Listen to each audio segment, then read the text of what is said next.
total number of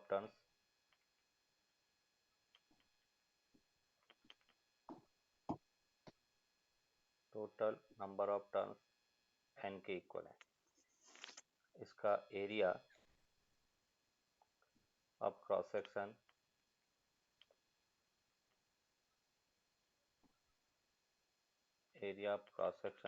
वो capital A के equal है। अभी जैसे अपने को सेल्फ इंडक्टेंस फाइंड करना है, तो सेल्फ इंडक्टेंस को अपन लिख सकते हैं मैग्नेटिक फ्लक्स अपॉन पर unit current. Flux per unit current है वो सेल्फ इंडक्टेंस होता है। फ्लक्स को कैसे लिखेंगे, तो फ्लक्स होता है बी इंटू एरिया बटा, तो total number of turns N है into B into A upon I के इक्वल होगा। बी क्या होता है, तो magnetic field intensity due to solenoid, और वो अपने पास था म्यू नॉट एन आई, और उसको हम लिख सकते हैं mu naught N upon L into I. ये वैल्यू अपन पुट करेंगे तो सेल्फ इंडक्टेंस हमें मिला mu naught N square A upon L के इक्वल होगा। ये सेल्फ इंडक्टेंस। अब देखो सेल्फ इंडक्टेंस मैग्नेटिक फ्लक्स और करंट दोनों पे डिपेंड नहीं करता है। फॉर्मूले में क्या है, L equals to phi upon I है, बट मैग्नेटिक फ्लक्स फाई और आई दोनों पे डिपेंड नहीं करता है। मैग्नेटिक फ्लक्स मीडियम पे डिपेंड करेगा और ज्योमेट्रिकल शेप पे डिपेंड करेगा। तो यहाँ पे अपन कह सकते हैं magnetic flux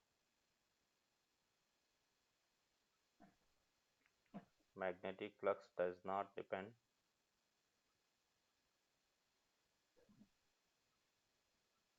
on the magnetic self inductance.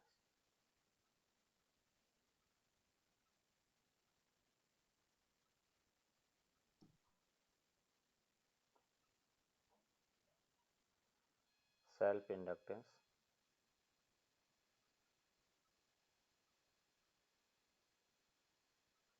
does not depend on magnetic flux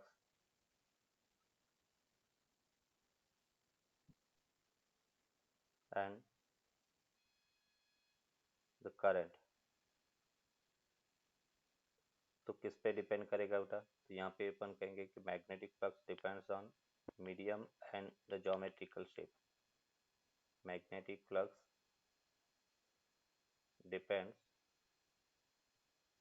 on medium and the geometrical shape.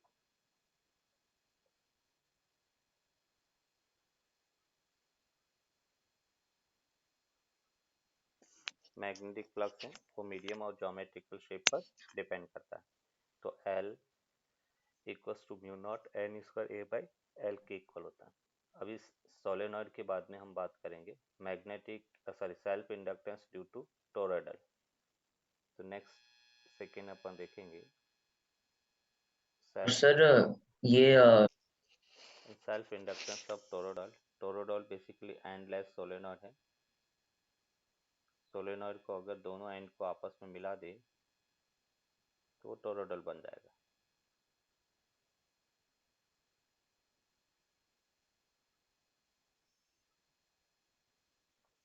ये बेसिकली अपन कह रहे कि टोरॉइडल है, दोनों एंड को अपने मिला दिया।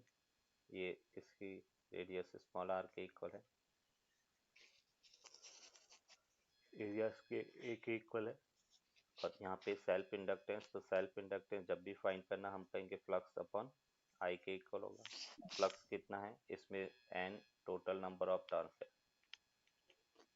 Total number of turns. तो हम कह सकते हैं ये एन हो गया into B into area A हो गया अपॉन आई हो गया। मैग्नेटिक फील्ड इंटेंसिटी को म्यू नॉट एन आई लिख सकते हैं। म्यू नॉट एन को हम लिख सकते हैं N upon 2 pi R circumference into I. ये वैल्यू अपन रखेंगे तो सेल्फ इंडक्टेंस हमें मिला mu naught N square A upon 2 pi R के इक्वल होगा। ये सेल्फ इंडक्टेंस है। अगर area A equals to pi R square अगर लिखे तो यहाँ से हम लिख सकते हैं L equals to mu naught N square R square upon 2r के इक्वल होगा। ये सेल्फ इंडक्टेंस है, जहाँ पर r जो है वो रेडियस ऑफ सोलेनॉइड है, सॉरी रेडियस ऑफ टोरॉइडल है, r रेडियस ऑफ टोरॉइडल है। ये सेल्फ इंडक्टेंस ऑफ टोरॉइडल है। अगर self inductance of a circular current carrying ring पूछा जाए, सेल्फ इंडक्टेंस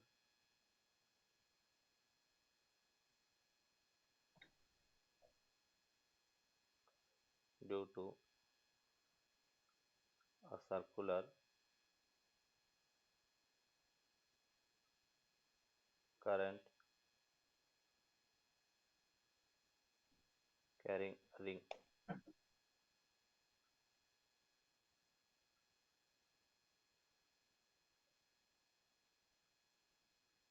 ये जैसे अपन कह रहे कि एक सर्कुलर रिंग है, रिंग ऑफ रेडियस r है, करंट I फ्लो हो रही है और अपने को सेल्फ इंडक्टेंस फाइंड करना है। तो सेल्फ इंडक्टेंस क्या होगा, L equals to phi upon I के इक्वल होगा। फाई क्या है, B into area upon I, और B को अपन लिख सकते हैं magnetic field intensity due to current carrying ring mu naught I upon 2r, और एरिया को लिख सकते हैं पाई r स्क्वायर में, यहाँ से सेल्फ इंडक्टेंस L वो हमें मिला म्यू नॉट पाई r अपॉन 2 के इक्वल होगा। ये इसका सेल्फ इंडक्टेंस है।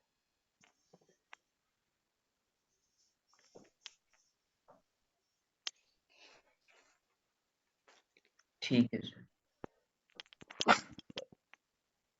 नेक्स्ट देखो,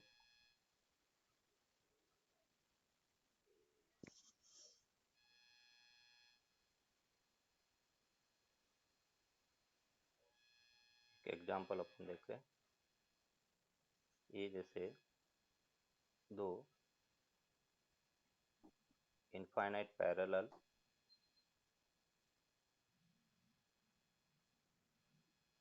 इस टाइप से अपन करें कि दो इनफाइनाइट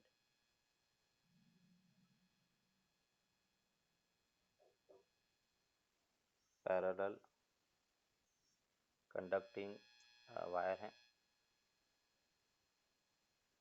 इसमें करंट है वो इस डायरेक्शन में फ्लो हो रही है और ये करंट वापस आउट हो रही है। ऐसे इसकी जो रेडियस है वो स्मॉल r के इक्वल है, दोनों के बीच का डिस्टेंस d के इक्वल है, ये अपने पास। और अपने को पूछा गया है कि find the self inductance, find the self inductance per unit length.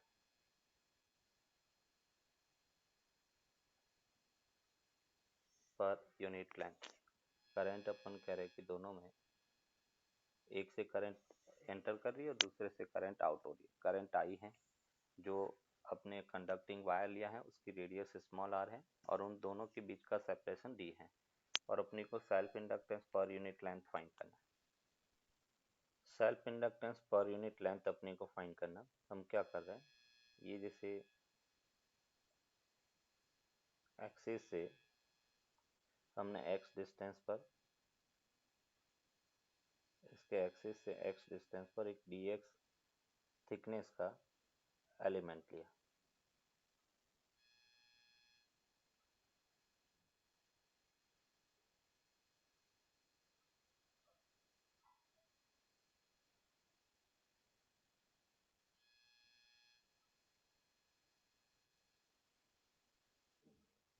ये बेटा x डिस्टेंस है, जब एक वायर से x डिस्टेंस है तो दूसरे से डिस्टेंस कितना होगा, d माइनस एक्स, और ये हमने एक थिकनेस इसकी dx है, ये dx लेंथ का एलिमेंट लिया, लेंथ उसकी 1 मीटर है। अभी अपन कह रहे कि ये जो वायर है उसका अगर फ्लक्स अपन देखें तो फ्लक्स कितना होगा, d फाई जो स्मॉल एलिमेंट है उस पर, फ्लक्स होगा म्यू नॉट, ये अपन कहेंगे आई अपॉन 2 पाई एक्स बेटा, इनफाइनाइट करंट कैरिंग एलिमेंट के कारण, और फ्लक्स फील्ड है दोनों के कारण अंदर होगा। दूसरे के कारण क्या होगा, mu naught I upon 2 pi D minus X into area. Area कितना होगा, तो एरिया होगा length into width L into D X, फिर एल को अपन 1 मीटर लिखें। ये बेटा डी फाई हो गया, स्मॉल एलिमेंट से निकलने वाला फ्लक्स हो गया। अभी टोटल फ्लक्स की बात करें तो फ्लक्स कितना होगा, तो हम ये कह सकते हैं integration mu naught I upon 2 pi X plus mu naught I upon 2 pi D minus X into L into D X. अभी देखो इसमें सबसे इम्पोर्टेंट इसकी लिमिट है। लिमिट कैसे पुट करेंगे, तो हम कह रहे हैं कि x उसकी सरफेस से अपन लेंगे, तो x equals to R to D minus 2r, क्योंकि मुझे यहाँ तक जाना है, sorry D minus are.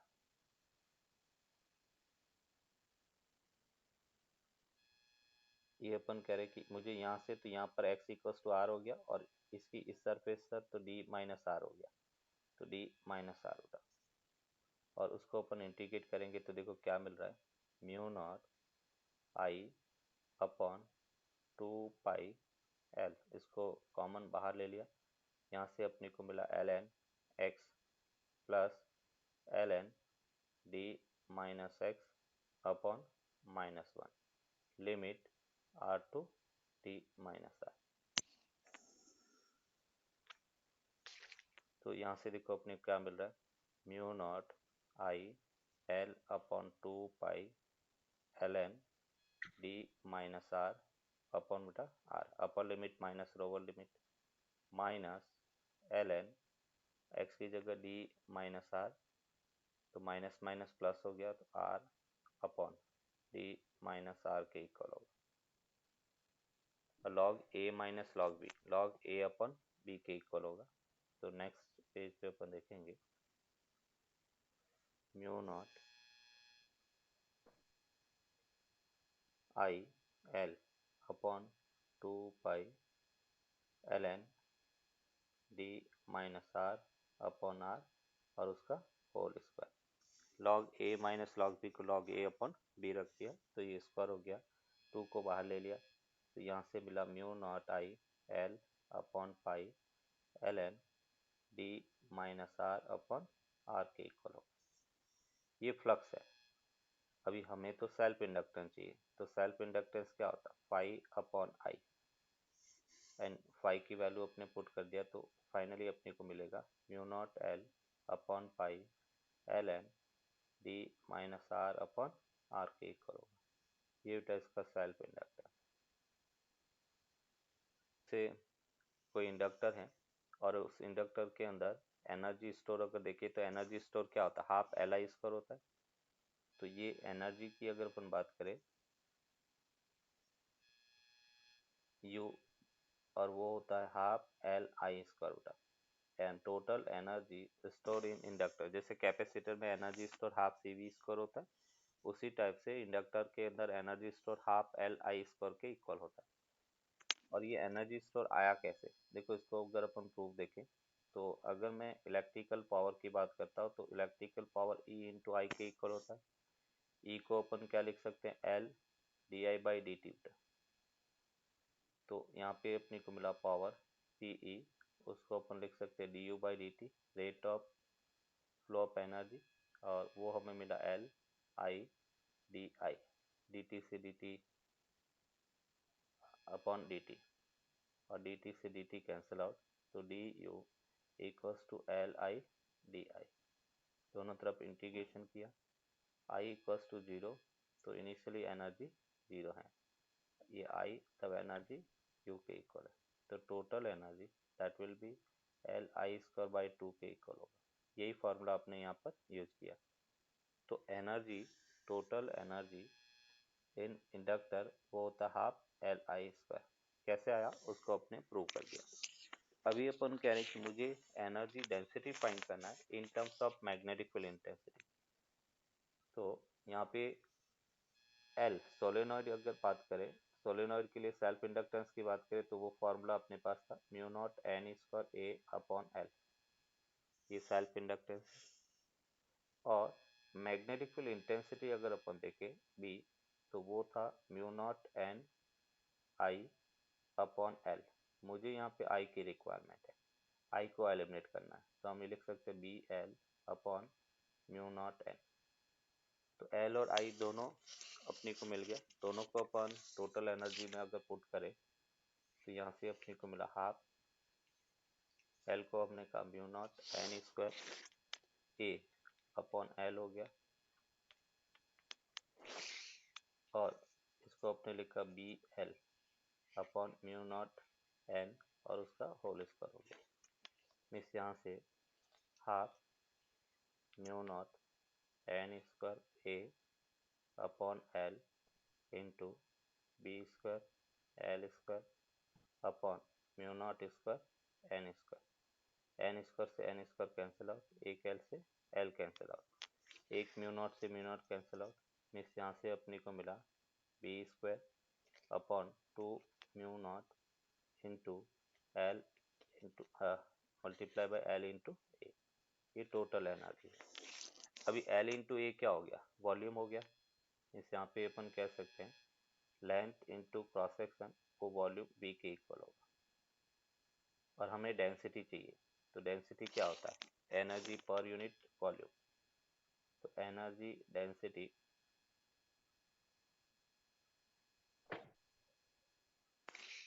You R बटा, और एनर्जी डेंसिटी को अपन लिख सकते हैं total energy upon volume.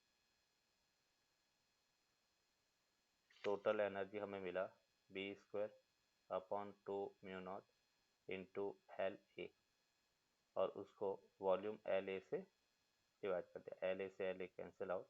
Means energy density ये मिला B square upon two mu not.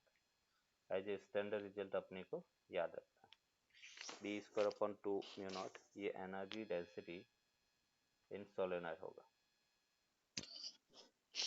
B यहाँ पर उसमें मैग्नेटिक फील्ड इंटेंसिटी है, म्यू नॉट मैग्नेटिक परमिएबिलिटी है। जैसे इसी तर्ज पर, इसी तरह जब हमने कैपेसिटर में एनर्जी डेंसिटी फाइंड किया था, ये मैग्नेटिक फील्ड के फॉर्म में है। कैपेसिटर के अंदर एनर्जी डेंसिटी इलेक्ट्रिक फील्ड के फॉर्म में होता है, और वो फॉर्मूला था half epsilon not E square. ये एनर्जी डेंसिटी इन कैपेसिटर है, एनर्जी डेंसिटी इन कैपेसिटर।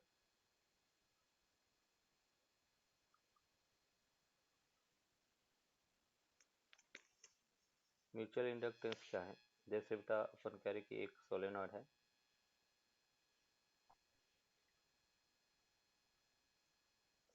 एक दूसरा सोलेनॉइड है,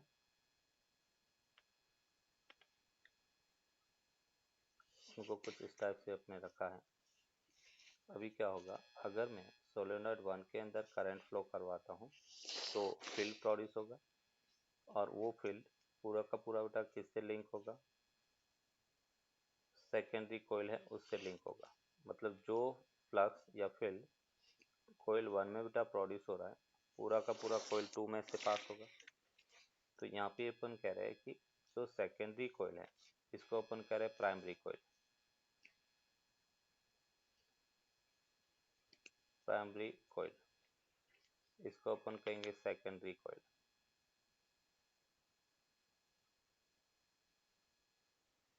और यहाँ पे अपन कह रहे हैं कि जो प्राइमरी कोयल के अंदर नंबर ऑफ टर्न्स, जैसे प्राइमरी कोयल में नंबर ऑफ टर्न्स N1 है, cross section A, length L है, इसमें number of turns N2, cross section A और लेंथ L के इक्वल है। तो अभी हम ये कह सकते हैं कि जो सेकेंडरी कोयल में फ्लक्स है φ2 है, वो प्राइमरी कोयल में करंट के डायरेक्टली प्रोपोर्शनल होगा। φ2 है वो डायरेक्टली प्रोपोर्शनल टू I1 होगा, मतलब I अगर ज़्यादा होगा तो फ्लक्स भी क्या होगा, ज़्यादा होगा। एंड प्रोपोर्शनल कांस्टेंट को हटाने के लिए, प्रोपोर्शनल साइन को हटाने के लिए कांस्टेंट बेटा आपने अप्लाई किया, जिसको अपन म्यूचुअल इंडक्टेंस कहेंगे, दैट इज एम। एम यहाँ पर φ2 अपॉन I1 के इक्वल होगा। इसको हमने कहा mutual inductance in two due to 1 बेटा। M21, 2 के कारण 1 में mutual inductance phi2 upon I1, और इसी को अपन म्यूचुअल इंडक्टेंस कहते हैं, म्यूचुअल इंडक्टेंस। सेल्फ इंडक्टेंस और म्यूचुअल इंडक्टेंस में डिफरेंस क्या है? सेल्फ इंडक्टेंस में था magnetic flux per unit current flowing in the same coil, और यहाँ पे क्या है? Magnetic flux in secondary coil per unit current in primary coil. First coil में करंट फ्लो करने के कारण सेकेंडरी में कितना फ्लक्स प्रोड्यूस होगा यूनिट करंट के लिए, उसी को म्यूचुअल इंडक्टेंस कहेंगे। अगर हम इसका एसआई यूनिट की बात करें, SI unit,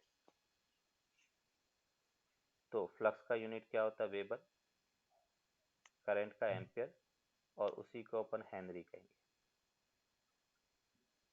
Henry, capital H से बेटा इसको डिनोट करेंगे। जो सेल्फ इंडक्टेंस की यूनिट है वही अपन कह रहे कि म्यूचुअल इंडक्टेंस की यूनिट है। अगर हम सीजीएस यूनिट की बात करें तो CGS unit A B henry के इक्वल है, ए बी हेनरी, और 1 henry equals to 10⁸ A B henry के इक्वल होता है। जो कन्वर्जन सेल्फ इंडक्टेंस के लिए था वही कन्वर्जन यहाँ पर भी है। दूसरा, जैसे अपने सेल्फ इंडक्टेंस कहा था कि सेल्फ इंडक्टेंस फ्लक्स और करंट दोनों पे डिपेंड नहीं करता है, उसी टाइप से म्यूचुअल इंडक्टेंस भी मैग्नेटिक फ्लक्स और करंट दोनों पे डिपेंड नहीं करता है। तो magnetic flux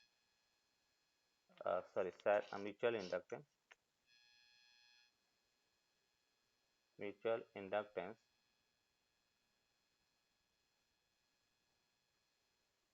does not depend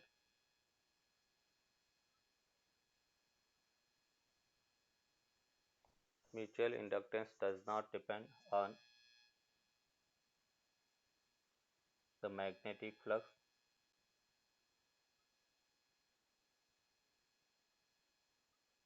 and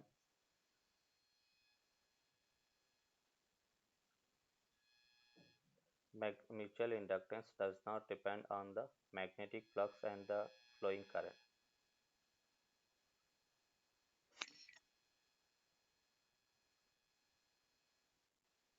Mutual inductance depends on geometrical shape,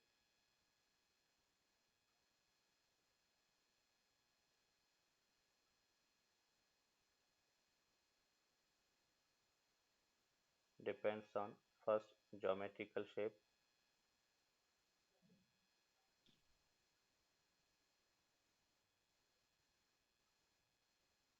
second medium, and third इसमें एक और है that is orientation। दोनों कोयल को अपने किस टाइप से रखा है उस ओरिएंटेशन पर भी अपन कह रहे कि डिपेंड करेगा। Geometrical shape, medium, and third है ओरिएंटेशन। अभी अपन कह रहे कि जैसे हमने कहा बेटा फ्लक्स phi2 है वो M21 इंटू I1 के इक्वल है। मैं इसको t के रेस्पेक्ट में डिफ्रेंशिएट करता हूँ तो d phi2 by D T. Another form बेटा म्यूचुअल इंडक्टेंस का अपन देखेंगे M21 d I1 by D T, दोनों तरफ नेगेटिव से मल्टीप्लाई कर दिया तो minus d phi2 by D T, उसको अपन लिख सकते E2 equals to minus M21 d I1 by D T के इक्वल होगा। तो ये अगर ईएमएफ अपने को पूछा जाए कि सेकेंडरी कोइल में ईएमएफ क्या होगा तो हम कहेंगे mutual inductance into rate of change of current बेटा D I1 by D T, वो induce EMF in secondary coil होगा।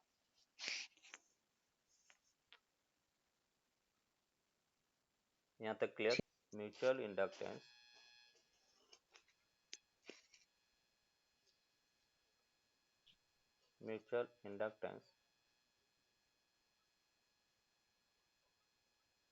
follows the reciprocity theorem।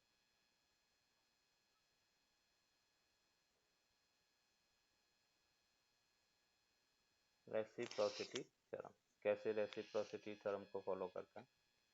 ये जैसे एक प्राइमरी कोइल है, ये दूसरी सेकेंडरी कोइल है, अगर अपन कह रहे कि फर्स्ट के कारण सेकेंड में इफेक्ट देखें तो इसको अपने का M21, या सेकेंडरी के कारण फर्स्ट में इफेक्ट देखें तो इसको अपन कहेंगे M12। तो जैसे हमने कहा कि M21 इक्वल्स टू M12 के इक्वल हो, 1 के कारण 2 में सेल्फ म्यूचुअल इंडक्टेंस देखे या 2 के कारण 1 में म्यूचुअल इंडक्टेंस देखे, दोनों की वैल्यू बेटा इक्वल होती हैं, उसी को अपन क्या कहेंगे, रेसिप्रोसिटी थ्योरम। फर्स्ट में अगर करंट अपने फर्स्ट में जैसे प्राइमरी कोयल है उसमें करंट फ्लो करवाई, उसका इफेक्ट सेकंड में देखा। सेम करंट अगर मैं सेकेंडरी में फ्लो करवाता हूँ और उसका इफेक्ट अगर प्राइमरी में देखता हूँ तो सेम इफेक्ट मिलेगा। इसका मतलब M21 इक्वल्स टू M12 के इक्वल होता है। यहाँ पे M21 का मतलब है mutual inductance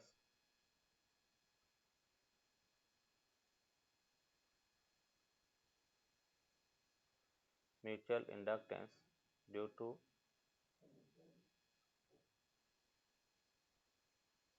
coil 1 in coil 2 and M12 है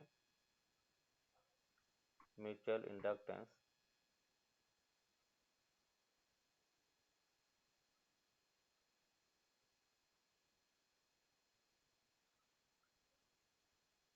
due to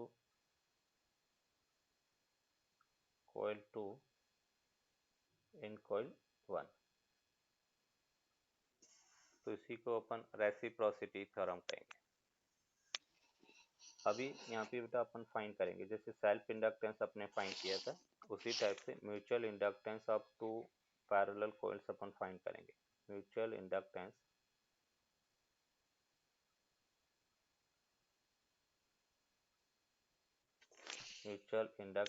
due to two coils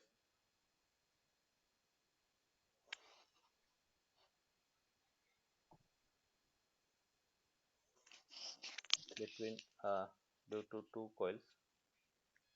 कि जैसे अपने पास एक प्राइमरी कॉइल है, ये सेकेंडरी कॉइल है, दोनों को कुछ इस टाइप से अपने रखा है। यहाँ पे करंट I1 है, प्राइमरी का जो कॉइल है उसमें number of turns N1, cross section A length L है, इसमें number of turns N2, cross section A और लेंथ दोनों में इक्वल है। अभी जब प्राइमरी कॉइल में बेटा करंट फ्लो करवाएंगे तो पूरा का पूरा फ्लक्स सेकेंडरी से लिंक होगा। तो यहाँ पे अपन कह सकते हैं कि अगर M देखे तो M की वैल्यू क्या होगा, flux into current in 1, phi2 upon I1 के इक्वल होगा। phi2 को अपन क्या लिख सकते हैं, phi2 होगा number of turns N2 into V1 A बेटा। फील्ड है वो प्राइमरी के कारण होगा क्योंकि प्राइमरी में अपने करंट फ्लो करवाई, तो यहाँ से हम लिख सकते हैं N2, V1 को अपने लिखा mu naught N1 A upon L, sorry mu naught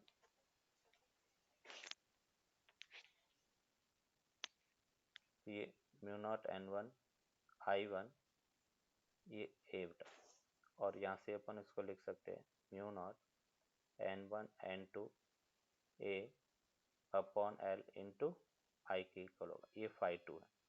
हमें डिवाइड म्यूचुअल इंडक्टेंस चाहिए, तो म्यूचुअल इंडक्टेंस को अपन लिख सकते हैं M equals to phi2 upon I1। तो I1 से डिवाइड करेंगे तो ये हमें मिला mu naught N1 N2 A upon L के इक्वल होगा। ये म्यूचुअल इंडक्टेंस। ये भी देखो म्यूचुअल इंडक्टेंस फ्लक्स और करंट दोनों पे डिपेंड नहीं करता है। किस पे डिपेंड कर रहा है, ज्योमेट्रिकल शेप पे डिपेंड करता है, मीडियम पे डिपेंड करता है, और तीसरा इसमें एक और है और वो है ओरिएंटेशन, मतलब ओरिएंटेशन पे डिपेंड करेगा। Find mutual inductance.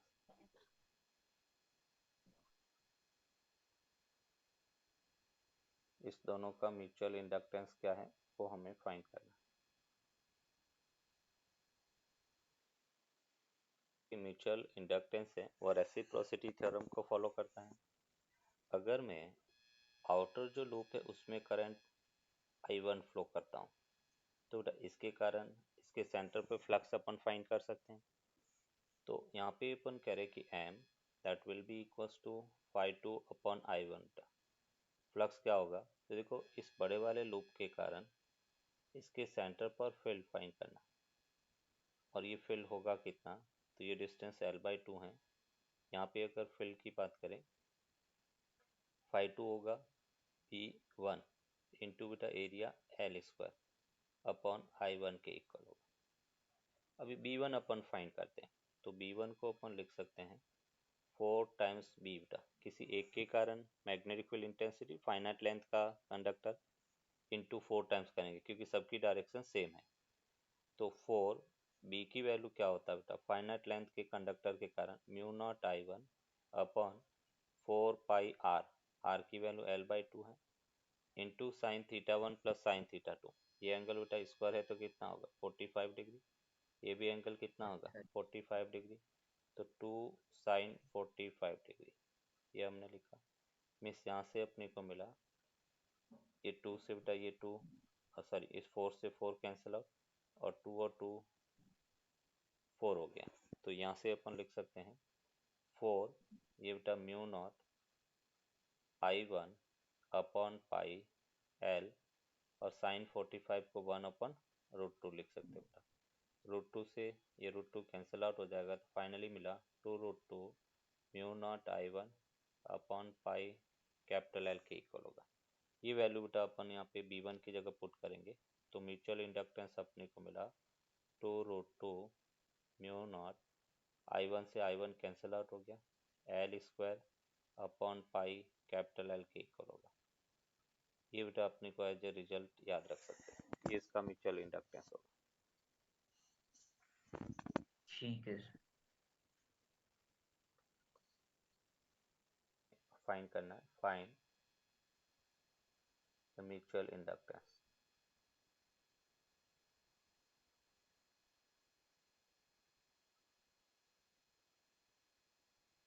Mutual inductance क्या है वो अपने को फाइंड करना है। Mutual inductance capital M equals to phi two अपन I1 के इक्वल होगा। हम आउटर लूप में करंट फ्लो करवाते हैं, तो यहाँ पे हम कह सकते हैं B1 into A2 upon I1 के इक्वल होगा। फील्ड प्राइमरी कोइल के कारण होगा, एरिया सेकेंडरी का लेंगे, तो B1 उसको अपन लिख सकते हैं म्यू नॉट तो वैसे एक क्वेश्चन है, हाँ अगर हम five two upon 2R, area A2 को अपन लिख सकते हैं पाई आर स्क्वायर, और ये वैल्यू अपन रखेंगे तो M equals to mu naught pi R square upon 2 capital R के इक्वल होगा। ये बेटा इसका म्यूचुअल इंडक्टेंस होगा। सेल्फ इंडक्टेंस और म्यूचुअल इंडक्टेंस में रिलेशन अपन देखेंगे, जैसे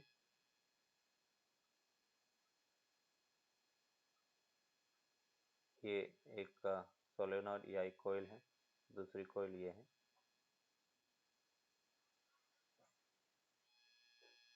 इस टाइप से अपन कह रहे कि दोनों का फ्लक्स एक दूसरे से लिंक हो रहा है। जो नंबर ऑफ टर्न्स फर्स्ट में N1 है, एरिया A है, लेंथ L के इक्वल।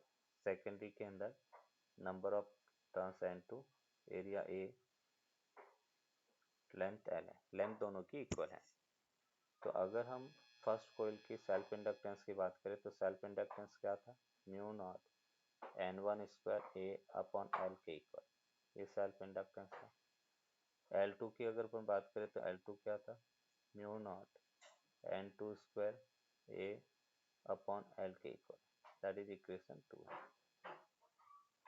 अभी मैं क्या करता हूँ, दोनों L1 और L2 को बेटा मल्टीप्लाई करता हूँ, तो L1 L2 वो हमें मिला म्यू नॉट का square N1 square N2 square A का स्क्वायर अपॉन L का स्क्वायर, और उसको अपन लिख सकते हैं mu naught N1 N2 A upon L और उसका होल स्क्वायर। और ये बेसिकली किसका फॉर्मूला, M का फॉर्मूला है, तो ये अपने लिखा M square, L1 L2 equals to M square के इक्वल होगा। और म्यूचुअल इंडक्टेंस अगर अपने को M चाहिए तो M को अपन लिख सकते हैं रूट L1 L2। ये बेटा सेल्फ इंडक्टेंस और म्यूचुअल इंडक्टेंस में रिलेशन है। Mutual inductance capital M equals to root L1 L2 के इक्वल होगा। ये तो कब है, जब अपन कह रहे कि दोनों पैरेलल रखे गए हैं। अगर अपन कह रहे दोनों का ओरिएंटेशन या दोनों किसी एंगल थीटा पे रखे गए तो अपन क्या लिखेंगे, जैसे ये अपने पास एक सोलेनॉइड है, दूसरा सोलेनॉइड इस टाइप से है। अभी इस सिचुएशन में पूरा का पूरा फ्लक्स बेटा एक दूसरे से लिंक नहीं होगा। ये एंगल अपन कह रहे कि थीटा है दोनों के बीच में, तो उस केस में म्यूचुअल इंडक्टेंस को अपन लिखेंगे के टाइम्स रूट L1 L2 के इक्वल होगा। और इस के को अपन कहेंगे कपलिंग कांस्टेंट। के जो है that is called coupling constant. और ये कपलिंग कांस्टेंट ओरिएंटेशन पे डिपेंड करता है। ये coupling constant that depends on orientation. अगर जैसे अपन कह रहे कि दोनों पैरेलल है, केस वन और केस वन में हम कह रहे कि सॉरी इसमें जो थीटा की वैल्यू है, case one if theta equals to 0 degree, दोनों पैरेलल है, मतलब ये वाली सिचुएशन है।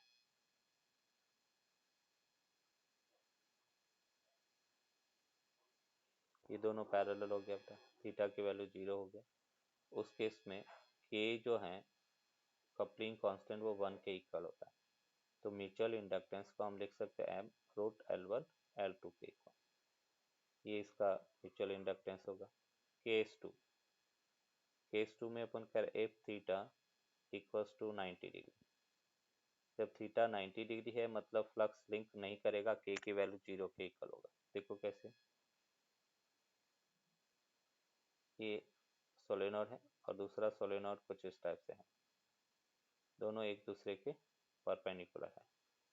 और उस केस में थीटा की वैल्यू ये 90 डिग्री है, मतलब फ्लक्स लिंक नहीं करेगा, म्यूचुअल इंडक्टेंस 0 के इक्वल होगा। फिर केस थ्री, और केस थ्री में अपन करें F theta greater than 0 less than 90 degree. उस केस में कपलिंग कांस्टेंट के ग्रेटर देन 0 और लेस देन 1 होगा, 0 से 1 के बीच में होगा। और यहाँ पे कुछ इस टाइप की सिचुएशन है।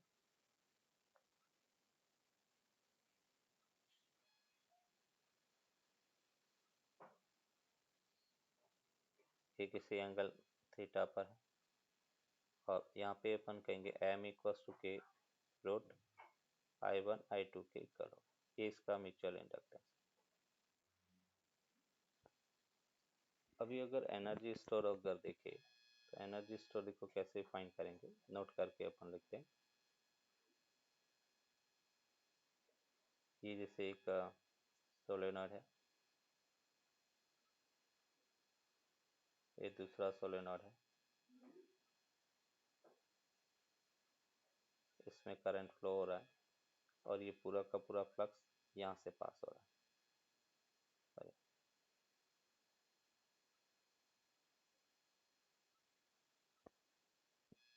डॉट का मतलब होता है बेटा यहाँ से फील्ड बाहर निकल रहा है। ये अपने ये डॉट है मतलब फील्ड यहाँ से बाहर निकला, इसका यहाँ से, मतलब इसका फ्लक्स इससे लिंक होगा, इसका फ्लक्स इससे लिंक होगा। इसका L1 है और ये L2 है। तो उस केस में अगर एनर्जी अपन देखें तो एनर्जी क्या होगा, हाफ इसका जो इक्विवेलेंट अपन देखेंगे तो हाफ L1 इंटू I1 का स्क्वायर, सॉरी इसमें इसको आगे देखते हैं।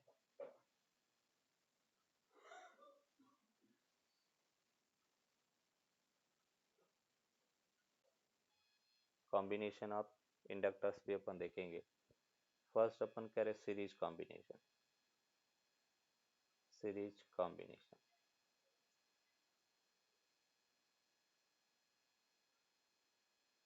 सीरीज के अंदर अगर इंडक्टर हैं तो किस टाइप से अपन उसको डिस्कस कर सकते हैं। ये जैसे बेटा अपन कह रहे कि एक इंडक्टर जिसका इंडक्टेंस L1 है, दूसरे का इंडक्टेंस L2 है और ये L3 है, L1 L2 L3। यहाँ पे एक बैटरी कनेक्टेड है इसका इक्विवेलेंट इंडक्टेंस फाइंड करना। तो इक्विवेलेंट कैसे फाइंड करेंगे, इस पूरे सर्किट में करंट बटा आई फ्लो होगी। हम ये कह सकते हैं कि V equals to V1 plus V2 plus V3 के इक्वल होगा। V को क्या लिख सकते हैं, तो V को अपन लिख सकते हैं L इक्विवेलेंट इंटू बटा D I by D T, क्योंकि करंट सब में सेम रहेगा। ये हो गया L1 D I by D T plus L2 D I by D T plus L3 D I by D T. D I by D T सब में बेटा कॉमन है, तो L इक्विवेलेंट वो हमें मिला L1 plus L2 plus L3 के equal होगा। ये सीरीज में इक्विवेलेंट सेल्फ इंडक्टेंस होगा, L1 plus L2 plus L3 के इक्वल होगा। अगर बेटा ये पैरेलल कॉम्बिनेशन देखे, सेकेंड पैरेलल कॉम्बिनेशन,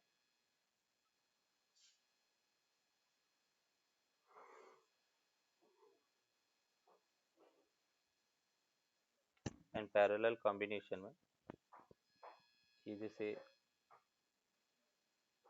एक सेल्फ इंडक्टेंस था, inductor of self inductance L1 है,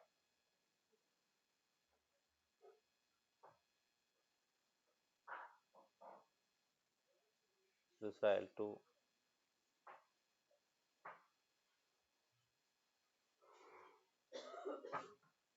तीसरा L3 है। ये हम कह रहे कि एक सोर्स है,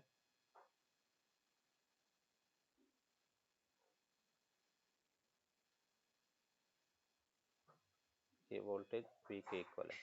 यहाँ का पोटेंशियल V है, यहाँ का पोटेंशियल 0 है। V और 0, यहाँ पे अपन कहेंगे कि करंट सपोज I फ्लो हो रही है, I में से I1 करंट इसमें, I2 इसमें और I3 करंट इसमें फ्लो हो रही है। देखो कैसे लिखेंगे बेटा, KCL अप्लाई किया, KCL में अपन कह सकते हैं I equals to I1 plus I2 plus I3 के इक्वल होगा। करंट है I1 plus I2 plus I3, मैं इसको T के रेस्पेक्ट में डिफ्रेंशिएट करता हूँ, D I by D T equals to D I1 by D T plus D I2 by D T plus D I3 by D T, है ना। Parallel में potential same होता है, तो E upon L equivalent E upon L1 plus E upon L2 plus E upon L3, और यहाँ से अपने को मिलता है 1 upon L equivalent, that will be equals to 1 upon L1 plus 1 upon L2 plus 1 upon L3 के equal होगा। ये इक्विवेलेंट सेल्फ इंडक्टेंस है। 1 upon L equivalent equals to 1 upon L1 plus 1 upon L2 plus 1 upon L3 के equal होगा। ये self inductance है।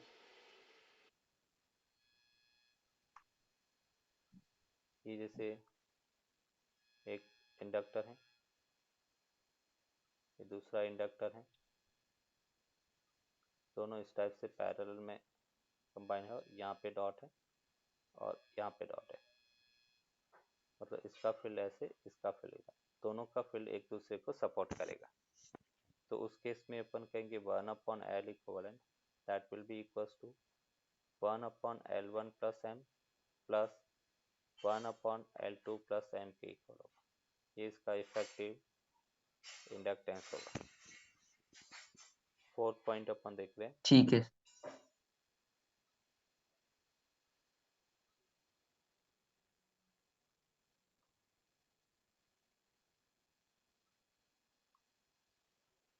और यहाँ पे डॉट इधर है, इसमें भी डॉट इधर है, ऐसे फील्ड बाहर निकल रहा है,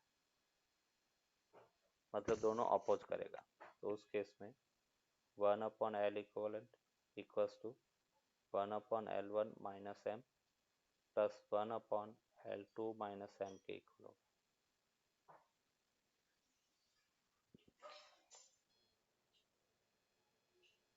when a conductor when an inductor is connected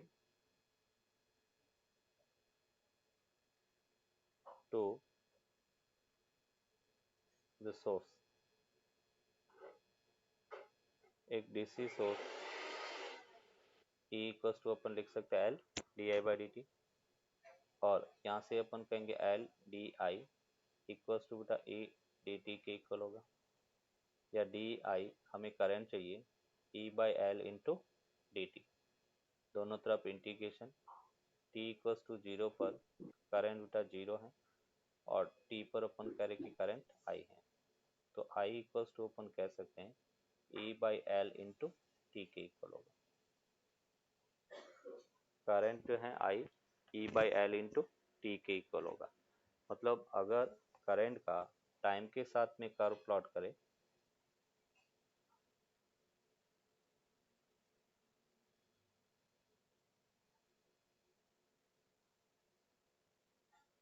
I equals to बेटा E/L इंटू टी, और उसका अगर अपन ग्राफ प्लॉट करें तो ग्राफ कुछ इस टाइप से अपने को मिलेगा, स्ट्रेट लाइन मिलेगा।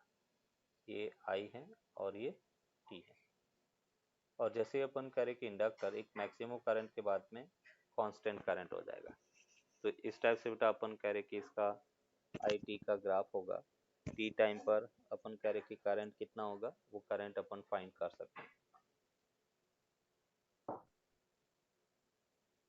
क्लियर है? I1 equals to IL2 upon L1 plus L2 के इक्वल होगा। जैसे रेजिस्टेंस में अपन करंट डिस्ट्रीब्यूशन लगाते थे, सेम यहाँ पर भी करंट डिस्ट्रीब्यूशन अपन लगा सकते हैं।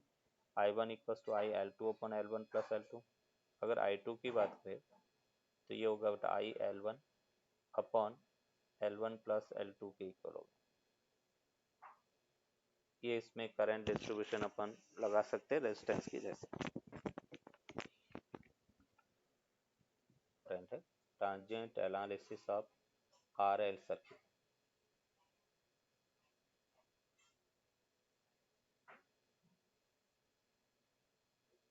रेजिस्टेंस और इंडक्टर बेटा सर्किट में कनेक्टेड है कुछ इस टाइप से।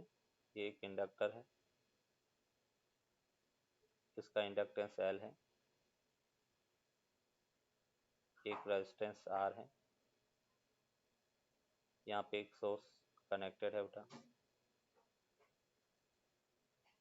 ये स्विच है,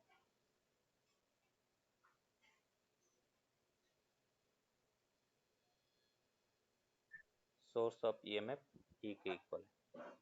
अब बेटा T इक्वल्स टू 0 पर अपन करंट स्विच को ऑन कर रहा है, और अपनी को पूछा गया कि इसमें T टाइम पर इंडक्टर में करंट क्या होगा। अगर बेटा इंडक्टर नहीं होता, सॉरी रेजिस्टेंस नहीं होता, तो इंडक्टर में करंट अपने का L E/L इंटू टी के इक्वल होता, टाइम के साथ में डायरेक्टली प्रोपोर्शनल था। अभी अपन कह रहे कि अगर रेजिस्टेंस गिवन है तो करंट किस टाइप से वैरी करेगा वो अपन देखते हैं।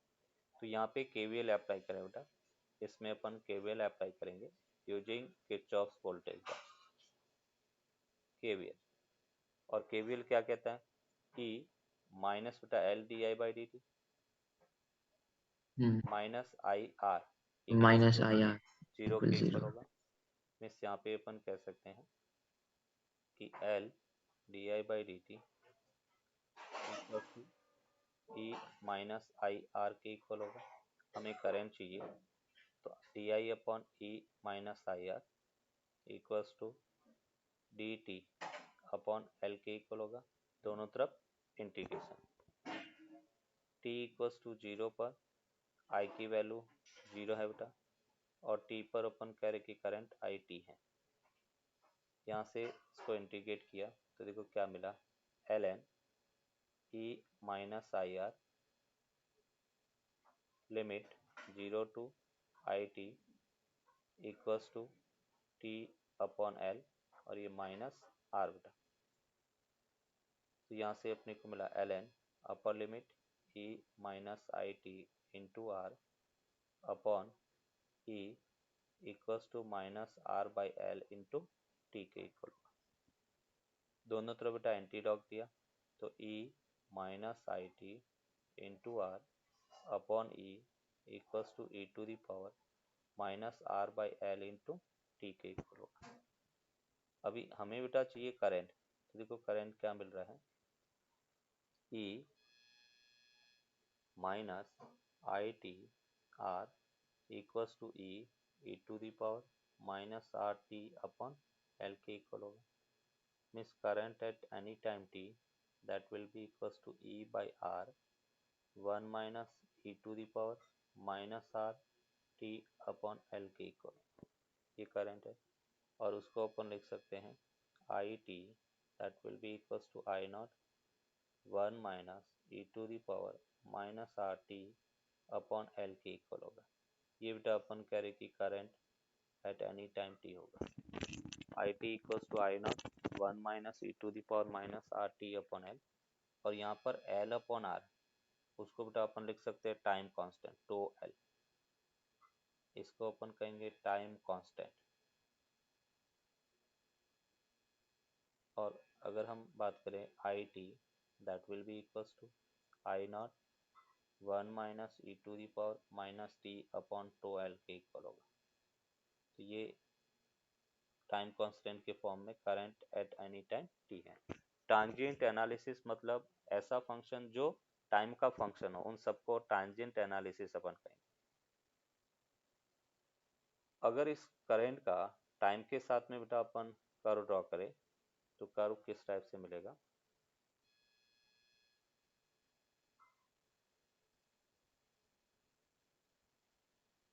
ये आई टी है बेटा, current at any time T, ये टाइम एक्सिस है।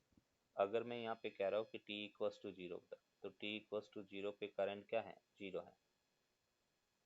इनिशियली करंट कोई भी करंट फ्लो नहीं हो रही है। t इक्वल्स टू इन्फिनिटी पर करंट है वो आई नॉट के इक्वल होगा, मैक्सिमम करंट इसमें होगा। और इसका ग्राफ अपन देखेंगे तो ग्राफ कुछ इस टाइप से बेटा अपने को मिलेगा, एक्सपोनेंशियल इंक्रीज होगा फिर कांस्टेंट होगा। तो ये अपन कह रहे कि इसका ग्राफ है, ये मैक्सिमम करंट आई नॉट के इक्वल होगा। अभी बेटा अपन कह रहे मैक्सिमम करंट आई नॉट होगा कब, वैसे तो t इक्वल्स टू इन्फिनिटी है थ्योरेटिकल, बट प्रैक्टिकली अपन देखेंगे तो 5 टाइम कांस्टेंट जब होगा तब करंट आई नॉट के इक्वल हो जाएगा। और टाइम कांस्टेंट को बेटा अपन कैसे डिफाइन करेंगे, जैसे t इक्वल्स टू एक टाइम कांस्टेंट है तो हम कहेंगे वन टाइम कांस्टेंट रखेंगे बेटा 1 अपॉन ई की वैल्यू कितना होता है 2.713। मतलब हम ये कह सकते हैं कि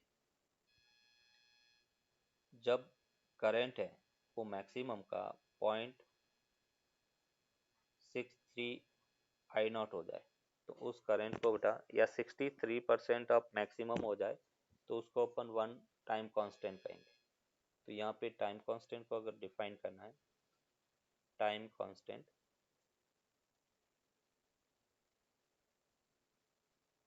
तो एल बेटा, तो हम ये कह सकते हैं तो एल बाय आर, हाँ एल बाई आर है, टोएल एल बाई आर के इक्वल है। बट एल बाई आर को डिफाइन कैसे करेंगे, तो हम कह रहे हैं the time when the current in RL circuit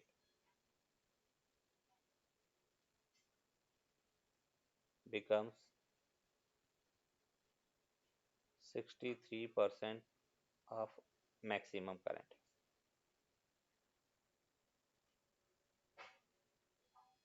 उसको अपन टाइम कांस्टेंट कहेंगे। और टाइम कांस्टेंट की बेटा ऐसा यूनिट क्या होती है, सेकेंड। ये टाइम है, कई बार कभी मतलब कितनी बार मतलब एग्जाम में अपने को पूछा गया है कि 12 है उसकी ऐसा यूनिट क्या, एल बाई आर की डायमेंशन फाइन करो, यूनिट फाइन करो। तो basically L by R time है, और टाइम है तो यूनिट क्या होगा, सेकेंड होगा। अभी देखो यहाँ से एक नोट करके ठीक है। अपन कुछ पॉइंट लिखेंगे। कोई भी इंडक्टर अगर सर्किट में कनेक्टेड है बेटा, जैसे केस 1 अपन कह रहे हैं फर्स्ट पॉइंट, जैसे ये इंडक्टर जो करंट है आई टी इक्वल टू क्या मिला, I naught 1 minus E to the power minus T upon two L, ये current as a function of time है। अगर हम कह रहे कि if at T equals to zero होगा। At T equals to zero current है वो क्या होगा बेटा, जीरो होगा इंडक्टर में करंट, और करंट जीरो है इसका मतलब अपन कह रहे ये इंडक्टर है वो ओपन सर्किट पर वर्क करेगा बेटा, मतलब उसको ओपन कर लेते हैं, उसमें कोई भी करंट फ्लो नहीं होगी। अगर अपन कह रहे हैं at T equals to infinity या आफ्टर लॉन्ग टाइम, सर्किट में बहुत पहले से ही इंडक्टर अगर कनेक्टेड है तो आई टी जो है वो आई नॉट के इक्वल होगा, मैक्सिमम करंट होगा। और मैक्सिमम करंट कब, तो यहाँ पे अपन कह रहे हैं कि वो इंडक्टर सिंपल एक वायर की तरह बिहेव करेगा, शॉर्ट सर्किट हो जाएगा। आफ्टर लॉन्ग टाइम वो शॉर्ट सर्किट हो जाएगा और टी इक्वल्स टू जीरो पर ओपन सर्किट हो जाएगा। इस कंसेप्ट को अपन यूज करते हुए कुछ एग्जांपल अपन देखते हैं।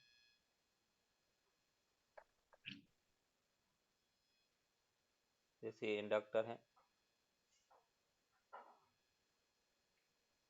ये रेजिस्टेंस आर है,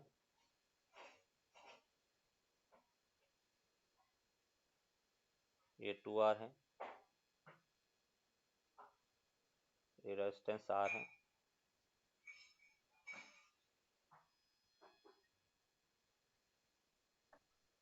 ये अपन कह रहे कि वोल्टेज अब बैटरी बी है, और अपने को पूछा गया है कि इसमें करंट I1 है, इसमें करंट I2 है। Find I1 and I2। I1 I2 की वैल्यू क्या है वो अपने को फाइंड करना। आफ्टर लॉन्ग टाइम इंडक्टर को ओपन करना है, इंडक्टर ओपन हो गया तो इंडक्टर वाली ब्रांच में कोई करंट फ्लो नहीं होती है।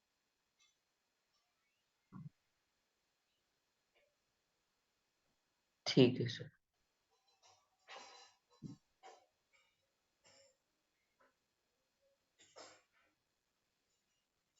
तो I1 तो बेटा क्या हो गया, जीरो हो गया, और ठीक है सर। जो I है वो पूरा का पूरा करंट 2R में फ्लो होगा, तो I2 इक्वल्स टू हाँ। Total EMF upon resistance V upon 3R के इक्वल होगा। हाँ सर।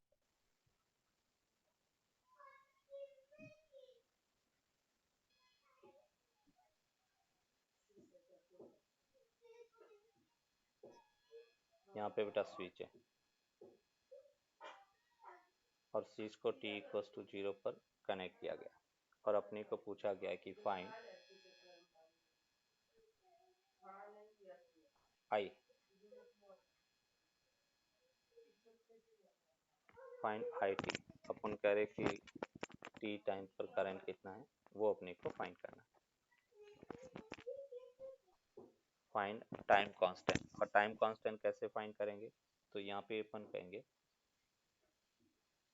जो इंडक्टर है उसको ओपन करेंगे, ओपन द इंडक्टर, इंडक्टर को ओपन किया,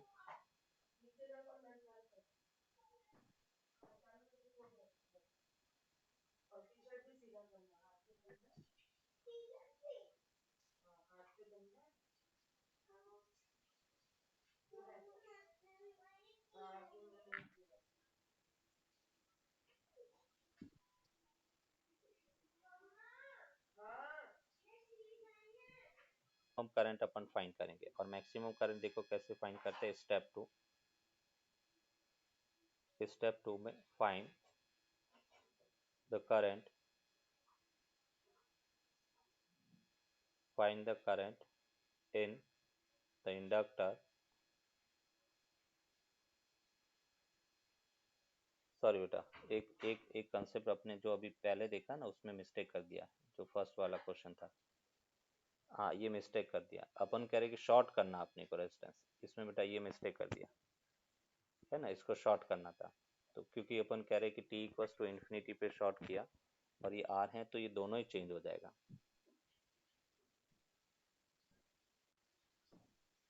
ठीक है, मतलब वो 3R/2 तो फिर भी रहेगा ना? नहीं वो रॉन्ग है, वो भी रॉन्ग हो जाएगा, क्योंकि बेटा यहाँ पे अपन कह रहे कि करंट I है वो फ्लो होगा इसमें से, I2 इसमें और I1 करंट इसमें फ्लो होगा। यहाँ का पोटेंशियल अपन कह रहे कि सपोज x है, यहाँ का पोटेंशियल जीरो है। अभी अपन उसको KCL KVL से सॉल्व करेंगे।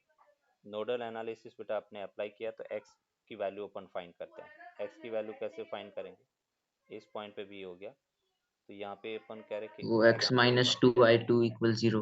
Yes x upon r plus x upon 2r plus x minus V upon R बेटा इक्वल्स टू 0 के इक्वल होगा। तो यहाँ से अपने को मिला 2x प्लस x हो गया plus 2x minus 2v equals to 0 के इक्वल हो गया। तो ये बेटा 5x minus 2v equals to 0। तो x की वैल्यू क्या मिला, x इक्वल्स टू बेटा 2v अपॉन 5 के इक्वल होगा। ये बेटा x की वैल्यू। अभी अपन कह रहे कि मुझे I1 करंट चाहिए, तो I1 को अपन लिख सकते हैं x बाई आर और x की वैल्यू कितना है 2v/5, तो 2v/5r बेटा ये I1 हो गया। I2 की वैल्यू क्या होगा, तो I2 बेटा x माइनस 0, तो same 2v upon 5 into 2r बेटा, तो ये अपने को मिला v/5r।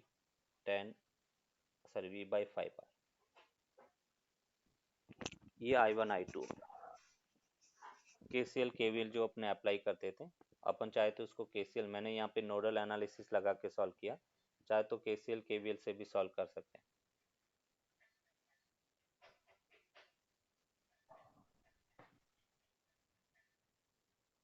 अभी अपन कह रहे कि जैसे बेटा इसमें टाइम कांस्टेंट अपने फाइंड किया, time constant 2L/3R। Next step में अपने को फाइंड करना है current in the inductor. Inductor में अपन कह रहे कि आफ्टर लॉन्ग टाइम इंडक्टर को बेटा आपने ओपन कर लिया, शॉर्ट कर दिया। ये रेजिस्टेंस है, ये रेजिस्टेंस R के इक्वल है, ये भी रेजिस्टेंस बेटा R है, ये भी रेजिस्टेंस R के इक्वल है और यहाँ पे बैटरी है। तो maximum current after long time बेटा इंडक्टर में होता है, ये V है, ये R है और इसमें अपन कह रहे करंट है वो I1 है, मैक्सिमम करंट इंडक्टर के अंदर। और वो कैसे फाइंड करेंगे, तो यहाँ पे अपन कह रहे कि I2 टोटल करंट बेटा अपन कह रहे कि सपोज इसमें I है और टोटल करंट को अपन लिख सकते हैं V upon R equal. R equal क्या बेटा, तो 3R/2 ये टोटल करंट है। उसमें से मुझे I1 करंट बेटा फाइंड करना, मतलब ये करंट हाफ हाफ हो जाएगी, दोनों रेजिस्टेंस इक्वल है, तो I1 बेसिकली I/2 के इक्वल हो जाएगा। तो ये अपने को मिला V/3R। अभी अपन वही जो इक्वेशन है उसमें बेटा वैल्यू पुट कर लेते हैं। तो इंडक्टर के अंदर current at any time t that will be equals to I0 1 minus e to the power minus t/2l। I0 की वैल्यू अपने को मिला V/3R, ये बेटा 1 minus e to the power minus t/2l। 2l को अपन क्या लिखेंगे 2L/3R के इक्वल। अभी अपने फाइंड किया था 2L/3R, अच्छा, तो 2L/3R ये अपने को current in inductor eight any time t होगा। इसमें टाइम कांस्टेंट फाइंड करने से रिलेटेड भी क्वेश्चन अपने को पूछते हैं कि टाइम कांस्टेंट गिवन सर्किट का क्या होगा। तो टाइम कांस्टेंट फाइंड करने के लिए इंडक्टर को ओपन करना है, सभी सोर्सेज को उनके इंटरनल रेजिस्टेंस से रिप्लेस करना है। अगर इंटरनल रेजिस्टेंस जीरो है, आइडियल सोर्स है तो जीरो हो जाएगा, अगर कोई इंटरनल रेजिस्टेंस दिया हुआ है तो हम उससे रिप्लेस कर देंगे।